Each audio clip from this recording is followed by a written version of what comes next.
parents can help me, but then they paid for sister's luxury honeymoon. I asked, maybe now you can help me? Go away, Dad said. I left, but when fiancé stole their cash, they came. When I was laid off, it felt like my world was crumbling. The company brought in some hotshot with better qualifications to replace me, and HR assured me they'd pay me my last month's salary. They never did. I was left with no paycheck, no backup plan, and no time to process it all. I didn't tell anyone. Especially not my parents. I couldn't stand the idea of living under their roof again, under their control. My dad had always been cold about things like that, saying things like, "A real man doesn't run home when things get tough." So I stuck it out. I took out a loan to cover the rent for a while, figuring I'd find something soon enough. But things were going downhill. Every time I found a job that could keep me afloat, either the pay wasn't enough or some random crap would pop up, like a parking ticket I couldn't afford or a tooth infection that cost hundreds in medicine and dental work. I was sinking fast. After a few months of struggling, I finally reached my breaking point. I didn't want to do it, but I went back to my parents' house to ask for help. It was humiliating. We sat around the table, and after a long, awkward silence, my father finally spoke. "We can help you," he said, his tone heavy. My mom apologized quietly, but it didn't soften the blow. I was on my own. I walked out of there feeling like the rug had been pulled out from under me again. A week later, my sister Katie posted a photo on Instagram. She was on a beach in the Maldives with her new husband. "Thank you for the most amazing luxury honeymoon," read the caption, followed by a bunch of heart emojis. I try not to think too much about it. Her fiancé made a decent living, so maybe he'd saved up for the trip. But something nagged at me. I shot her a quick message. "Wow, your husband must have pulled out all the stops for this trip." She replied almost immediately. "Oh no, Mom and Dad paid for it." Isn't that sweet of them? I stared at my phone for a long time. I couldn't wrap my head around it. They couldn't help me when I was drowning in debt, but they had no problem paying for my sister's dream vacation. It felt like a slap in the face. I gave it another month, hoping something would change, but my situation didn't improve. I swallowed my pride and went back to their house. This time they were all smiling when I arrived. We chatted about random things, and for a moment I thought things might actually be different this time. When I mentioned Katie's honeymoon, they said they'd done their best to help her start her new life. I hesitated, then finally asked, "Maybe you can help me now." My father's face immediately hardened. "Go away," he said flatly. "We're not going to help you. You're a man. You need to figure it out for yourself." I didn't argue. I just got up and left. I promised myself then and there that I'd never ask for their help again ever. One way or another, I was going to get myself out of this mess. And if they ever needed me, I wouldn't lift a finger. After my father told me to go away, I spent days fending off anger and disappointment. I threw myself into whatever work I could get. In the mornings, I moved inventory in a warehouse. Afternoons, I delivered groceries. Nights, I worked security at a nightclub. I didn't care how exhausting it was, I wasn't going to beg for anything again. But no matter how hard I worked, life had a way of hitting me with expenses. My car broke down again. Then I got a ticket for parking in a zone that had magically become a tow-away zone overnight. I developed this annoying cough, and because I didn't want it to turn into something serious, I went to a clinic. $100 later, I had antibiotics and an even thinner wallet. Just when I thought I couldn't take another hit, I got an email that changed everything. A startup I'd interviewed with months earlier wanted to hire me. They were growing fast and needed someone to run their marketing operations.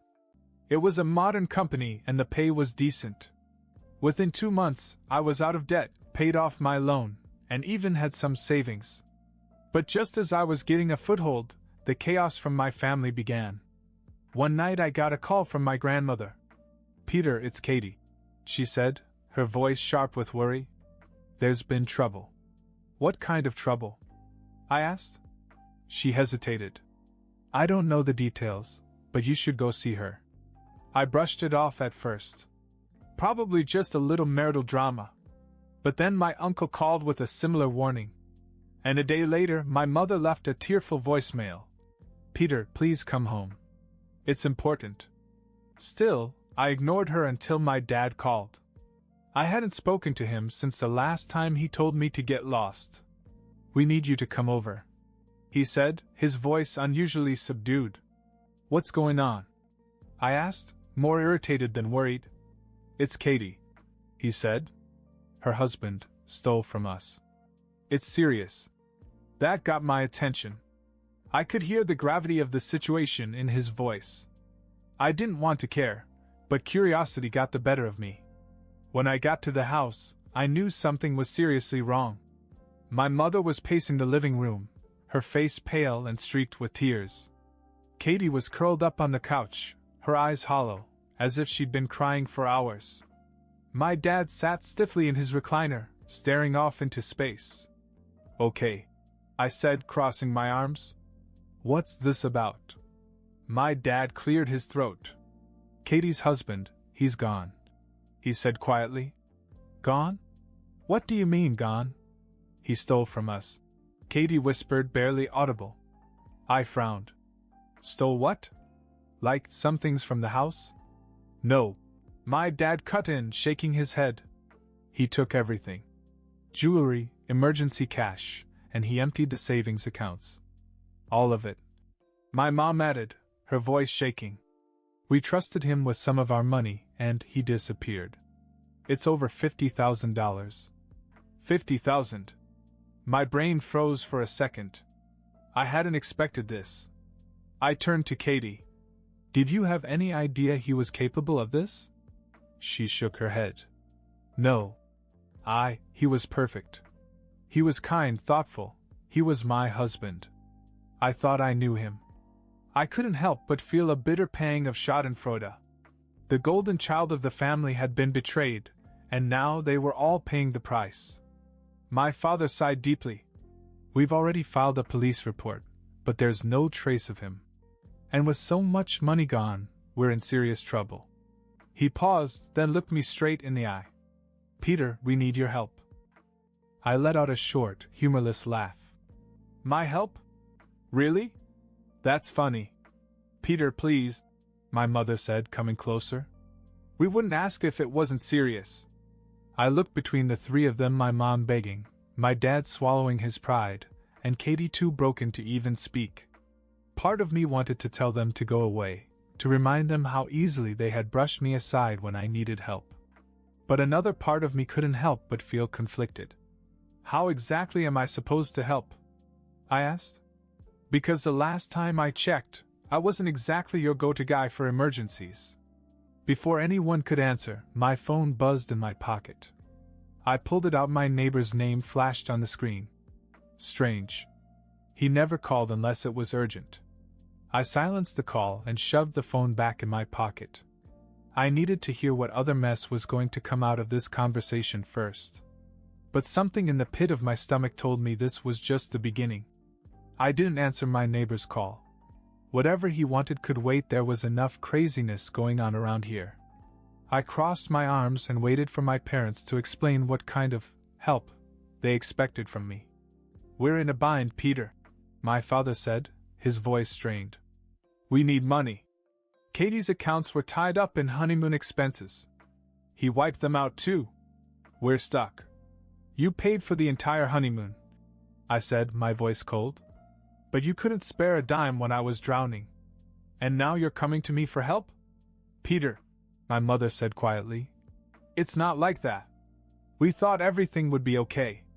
We didn't know he was capable of this. We trusted him, right? Yes, I understand. But you didn't trust me when I needed you. The room fell silent. My dad's jaw clenched. He hated being called out, but I wasn't going to make it easy for them. Katie finally spoke. I didn't know he was lying to me, Peter. I swear. He told me that everything was under control. I thought he loved me. Her voice broke, and I saw real pain in her eyes. Part of me wanted to keep pushing, to remind them all how much they'd hurt me. But I couldn't shake the fact that Katie was truly broken.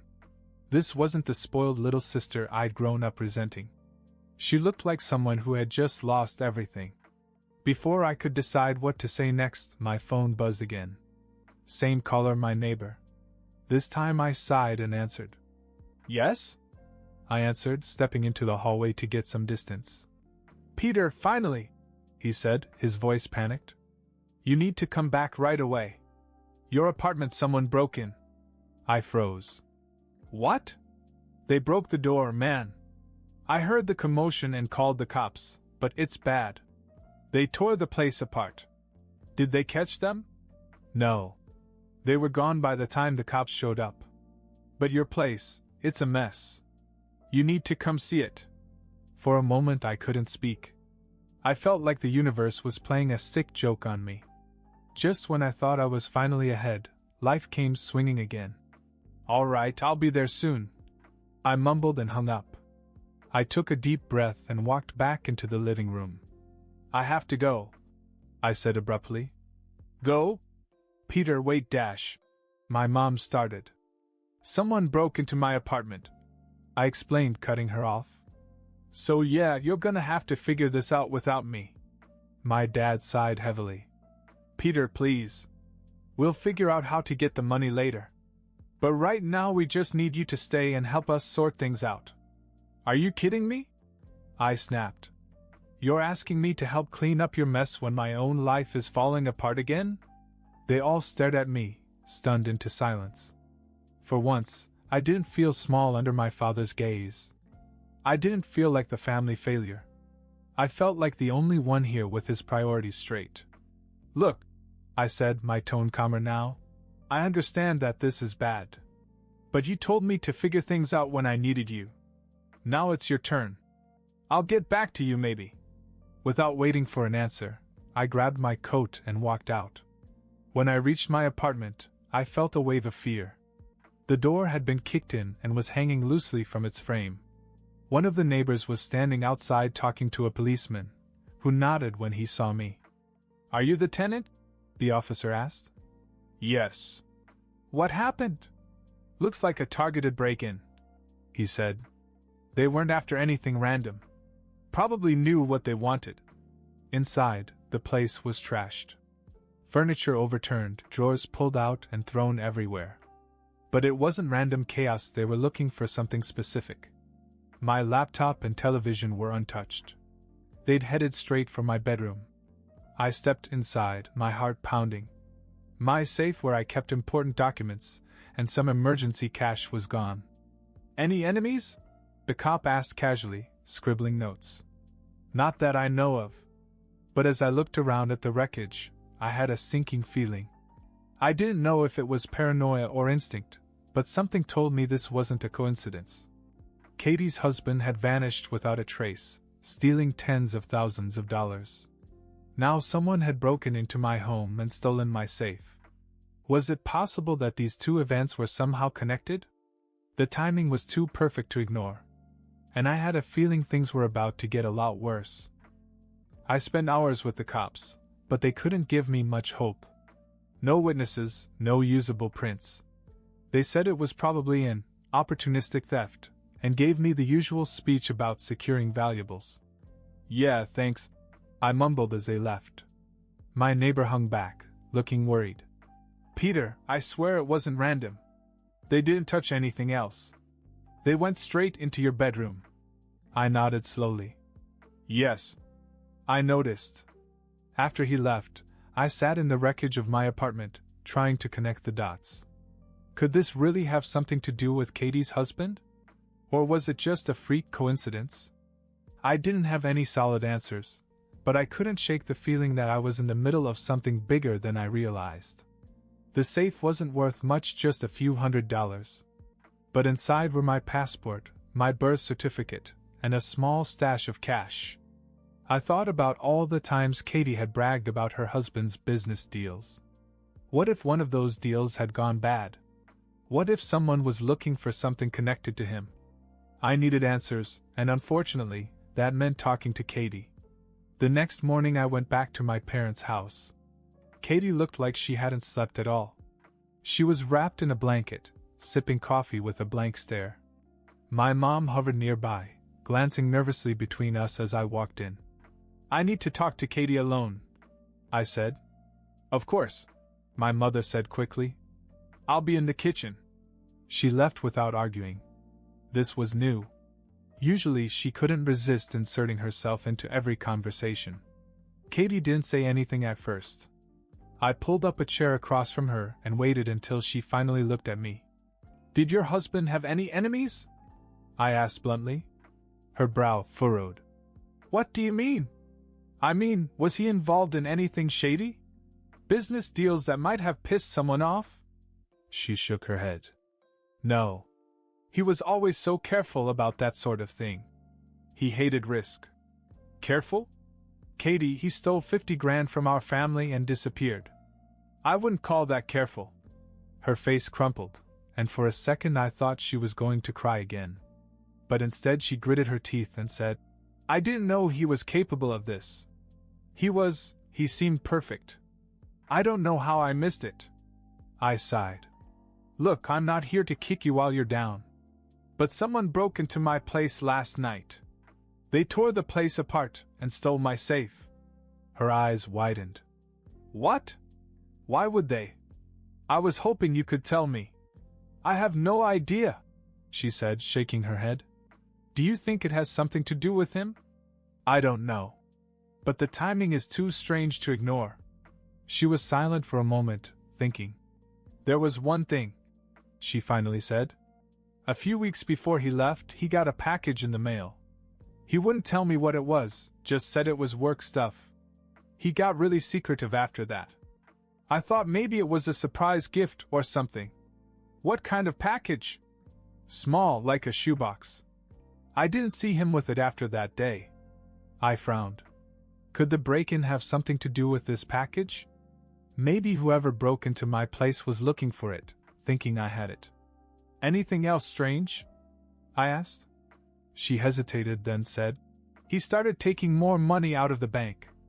I asked why, and he said he was just being cautious. He didn't trust credit cards anymore. I thought it was strange, but I didn't push it. It didn't help much, but it confirmed one thing: her husband had been hiding something. And now whatever he was involved in was bleeding into my life. That night I did some digging. I found one of his old business profiles on the internet. It wasn't much, just a rundown of his past projects. But one name caught my eye: a former business partner named Derek Hayes. I vaguely remembered Katie mentioning him once, saying they'd had a falling out. I found Derek on LinkedIn and sent him a message, half expecting him to ignore it. To my surprise, he replied within an hour. "I was wondering when someone from your family would reach out. We need to talk. Call me." He included his number. My hands tightened around the phone. This was escalating quickly, and I wasn't sure I was ready for whatever came next. But if I was going to protect myself and maybe even my family, I had to get to the bottom of this. I dialed the number. "Peter," Derek answered after the first ring. "You have no idea what kind of trouble you're in." Derek wasted no time. "Your sister's husband, Ryan?" "Yeah, he's been running a long con," he said. "He cheated on me a year ago, then disappeared. Looks like your family's next." I leaned forward and grabbed the phone. "What kind of scam?" "Investment fraud," Derek explained. He'd convince people to fund bogus projects. Really convincing guy, always kept up appearances. Last time I saw him, he mentioned something about retiring soon. I figured he was planning a big score before he disappeared for good. My mind raced. Ryan had emptied my parents' savings, but that didn't explain the break-in at my apartment. But why would someone break into my apartment? I asked. "Because Ryan's not just running from angry investors," Derek said. "He's running from some people you don't want to mess with. People who want their money back. They probably think you or your family have something valuable, maybe that package he was hiding." The package. Katie's shoebox-sized mystery package. "Do you think they're looking for that package?" "Probably," Derek said. "If they think you have it, you're in their crosshairs." I hung up, my head spinning. This whole mess wasn't just about a runaway husband anymore. It was about a dangerous scam, and now I was caught up in it. But the question was, where was Ryan, and what the hell was he doing with the package? I called Katie the next morning. "Do you remember anything else about the package?" I asked. She paused. "Wait, actually, yes. He put something in the attic of our parents' house around the same time he got the package. He said it was just some old files." My stomach dropped. Of course it was. If Ryan had put whatever he was hiding in the attic, that meant it was still there, and whoever broke into my apartment might be after my parents next. "I'm coming over," I said. When I got there, my mom and dad were already nervous. I quickly explained what was going on, how Ryan had tricked dangerous people, how someone might come looking for the package he'd hidden. My father's face darkened with fear. We climbed into the attic, the dusty smell overwhelming. After a few minutes of searching, Katie called out, "I found something." She pulled out an old box marked "Documents." Inside, under some papers, was a small locked box. It matched her description of the package perfectly. "Let's open it," I said. "No key," Katie muttered. We didn't have time to look for one. I grabbed a screwdriver and picked the lock. Inside were several stacks of counterfeit bearer bonds, illegal financial instruments that could be traded anonymously. This wasn't just a scam. Ryan had dabbled in high-stakes financial fraud. No wonder people are after him, I muttered. Just then, my phone buzzed with an unknown number. I hesitated but answered. "Peter, it's Ryan," said the voice on the other end. For a second I couldn't believe it. "You've got to be kidding me." "Listen," he said urgently. "I know you're angry, but I don't have much time. I screwed up. Those bonds in the attic belonged to dangerous people. I was supposed to deliver them, but I ran away. They think your family has them now." "Yeah, I noticed," I snapped. "Do you have any idea how much trouble you've caused?" "I'm sorry," he said, his voice cracking. "But if you give them the bonds, they'll back off.